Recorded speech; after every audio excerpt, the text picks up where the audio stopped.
pictures are on Yelp. Pull up all these pictures and you're like, oh, that's the dessert you're eating? All right, for sure. That's the candle? Okay, that's the same candle. I know where that. 45 minutes to an hour. 45 minutes to an hour. Wait, can you run that long? No offense. That's how I got married, dog. You know, first date, bro. Was that what you did? Yeah, my first date with her. And look at I think a guy's more comfortable being alone than a girl, but I mean, that's a whole nother You think so? I think First and foremost, I want to thank everybody for listening to Men Don't Know Podcast. I'm the man of many friends, your host and creator, Chris Boone. And here on the podcast, we talk with a bunch of guys. We ask a bunch of women questions over wine and cocktails. Whether you're listening to it on Google Play, iHeartRadio, Spotify, Apple Podcasts, SoundCloud, Pandora, YouTube, or you downloaded that Men Don't Know Podcast app, I can't thank y'all enough. Merch store is open as always, but hit us up on Instagram at Men Don't Know, Twitter at Men Don't Know 1. Shoot me an email, Chris at MenDon'tKnow.com, or hop on the MenDon'tKnow.com website and shoot me a message. Coy, my guy. Yep. How are we living? What's up, man? Back in the building like nothing, like we never left. Question of the day. And it was posed by one of the subscribers, great guy. And he wanted to know if people ended up with the people they have the most chemistry with. And I thought that was a great question. He said, do you think if people end up with the person that they have the most chemistry with? I'm sorry. No. After you, Coy. I would say everybody should hope so. You would like to, but Yeah. I don't think that's the case. Yeah. Half the time, most of the time, I'm not sure, but I think it's like 50-50. 50-50. You can't be 50-50 if divorce is like 65%. Can't be 50-50. Your best guess is 65-35. Just because you have good chemistry, what does that mean? You're going to stick together? True. The question is chemistry, not which will end in a divorce or not. I think it's 30%. 30%. Yeah. Okay. I think 30% end up with the person they have the most chemistry with. Is chemistry the same as soulmate? You know that word that they throw around? Nah, I don't think so. I think soulmate's even deeper. Deeper, okay. Yeah, I'd say soulmate's even deeper. I agree with that. Chemistry is just one of those things where you could have all the chemistry in the world, but we have great chemistry, but there are things that you don't do correctly. Okay. You know, and then we could have great chemistry, but it's like you could have great chemistry with someone you're not attracted to too. Chemistry could also be rookie year only. Mm-hmm. Yeah. You know? Yeah. And the next year you're like, what And am I having chemistry with the person you are now or the person you're pretending to be? Sure. Because remember, when you first meet a girl, you're flirting and stuff too. Oh, yeah. Flirting isn't always who you really are. Yeah. Would you rather go through the hard first? Find out first? I guess go through the hard with the girl, you start dating a girl, would you rather go through the hard first? Yeah, I mean, if you go through the hard first, it's easy to bail out because you're just like, I don't need this. And if you stick around. If you stick around, but what's the guarantee you stick around? I mean, there's no guarantees for anything. I suppose going through the hard first, battling through it, and ending up together will keep it stronger for the rest. Built the foundation. Yeah, but, a lot of people won't want to do that. Do the hard. Yeah. Because a lot of people won't date in the beginning if it's something that they don't even want to do in the first place, Yeah, no. There's no patience. 100%. Yeah, that's a good question. Especially at our age, there's no patience. No, 100%. No patience whatsoever. Let's call it Miss K, though.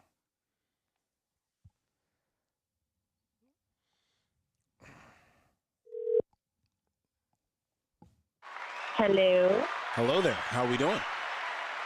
Good. How are you? I'm excellent. Long time no here, Miss K. I'm here with Coy. Coy, say what's up to Miss K. Miss K, what's going on? Not much. How are you? I'm good, thank you.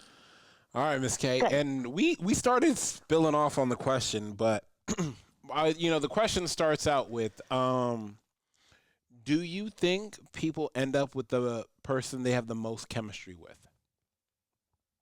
No. Well, no. I think bonds and relationships you have to work at. Yep. And I think chemistry can a lot of times be confused with lust feelings. Yeah. Um. Damn, she in her bag right now. And so I feel like a lot of times they're like, oh my God, we have great chemistry. And that's not the case. You guys are just like extremely physically attracted to each other. I think chemistry, people need to realize that chemistry is so much more emotional than people claim. Like, I feel like a lot of times when people say chemistry, they think like physical chemistry, like that quote spark. But no, I think that the best long-lasting relationships are the relationships that like both partners show up and put in the hard work. Because you have to choose if you're in a long-term committed relationship.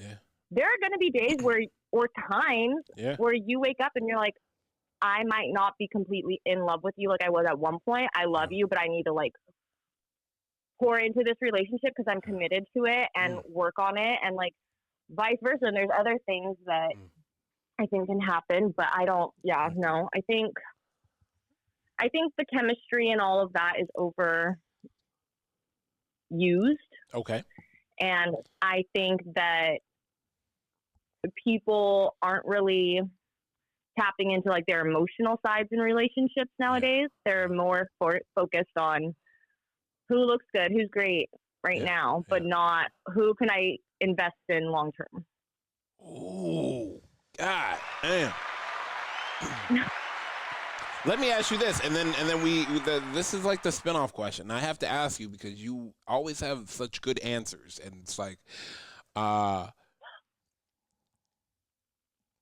when you get into dating one person and or relationship, is it better to go through the hard first?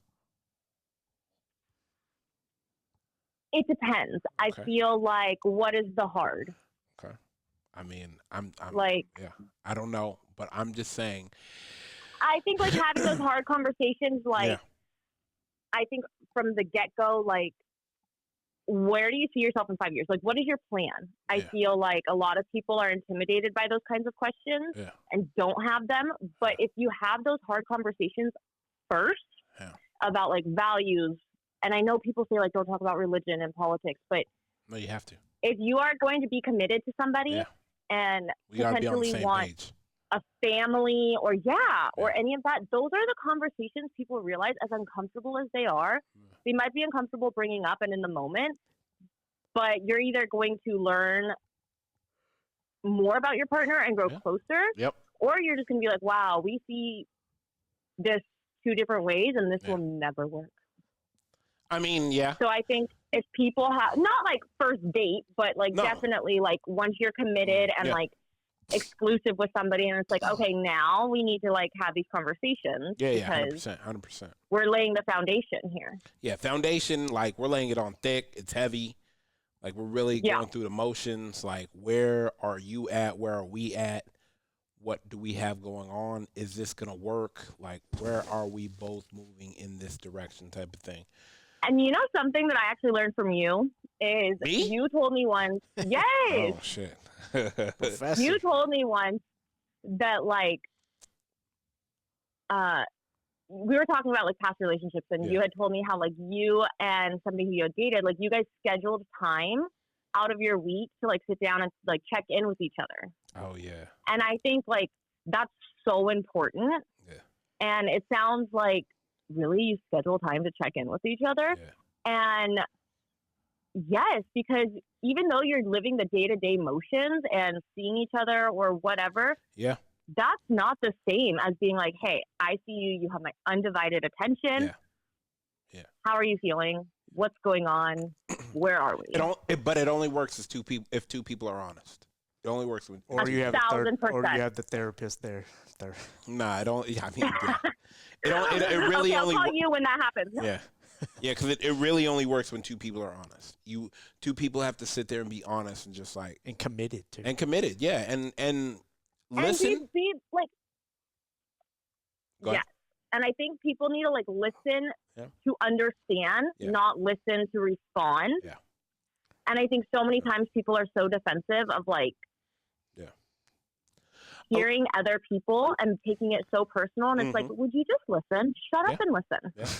A lot of conversations when you're asking someone how they're doing or they're venting to you to how they're doing, does not 9 times out of 10 they do not want to reply. They just want to be able to express. That is something. Yeah.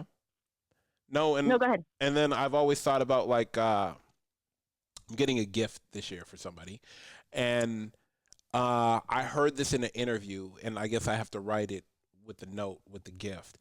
But it's the idea of every day write down the hard and then light it on fire. Oh, I love that. And put it in the trash or put it in the sink and then put it out.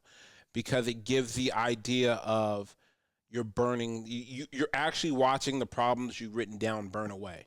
And it gives a different type of emotion. Yeah. It's a release type of thing. It is a huge release. It's a release It's like a huge emotional release for you to like, it's like seeing it through from start to finish. Yeah. And being able to like have that closure that some like situations won't be able to give you. Mm-hmm. And it doesn't need, like I said, it's not more of a journal thing. It's more of a, like it will create a different type of feeling. And like I said, like, you know, and I guess I should include a lighter or matches or whatnot, but it's the idea of writing down your problems, taking it to the sink, lighting it on fire, and watch it burn in the sink. Mm-hmm. And I love that. And it's just like a release of like, damn, like you don't have to express the problems to anybody, but know that you have written it out. A lot of times people don't understand that writing out something, you're halfway there of getting rid of it or completing it. That is so funny you say that, because for the longest time, I was always like, when people would be like, you should journal, and I'm like, what the hell is that going to do?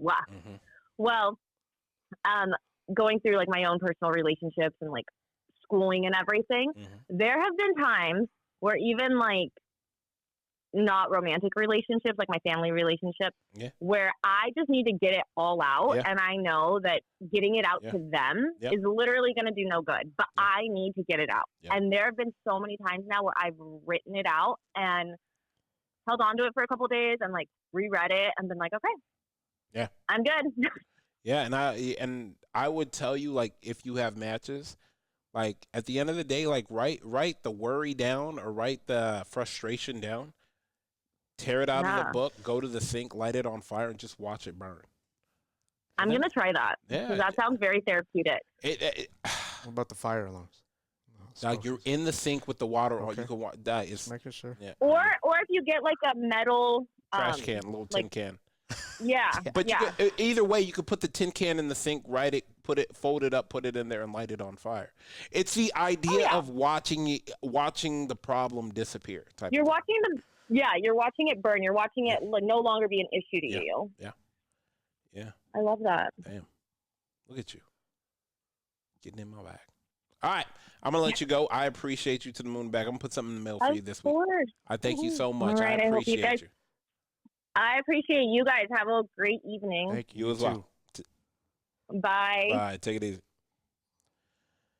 Man, I mean, she said a lot of good things.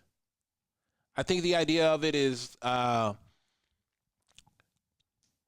we often hope to have the chemistry with the person that we want to have chemistry with, but I don't think we are patient enough to see where the chemistry will take us. You know, you mean letting the chemistry doesn't just, you can't force chemistry. No, you can't. Right? You can't. know initially when you first meet somebody, we connect.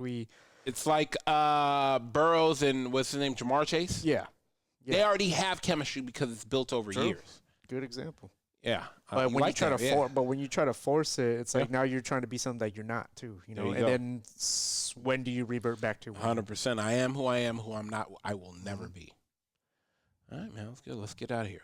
First, I want to thank everybody for listening, whether you listen to it on Google Play, iHeartRadio, Spotify, Apple Podcasts, SoundCloud, Pandora, YouTube, or you downloaded that Men Don't Know podcast app. I can't thank y'all enough. Merch store is open as always, but hit me up on Instagram at Men Don't Know, Twitter at Men Don't Know 1, shoot me an email, Chris at MenDon'tKnow.com, or hop on the MenDon'tKnow.com website and shoot me a message. Call my guy. We are out.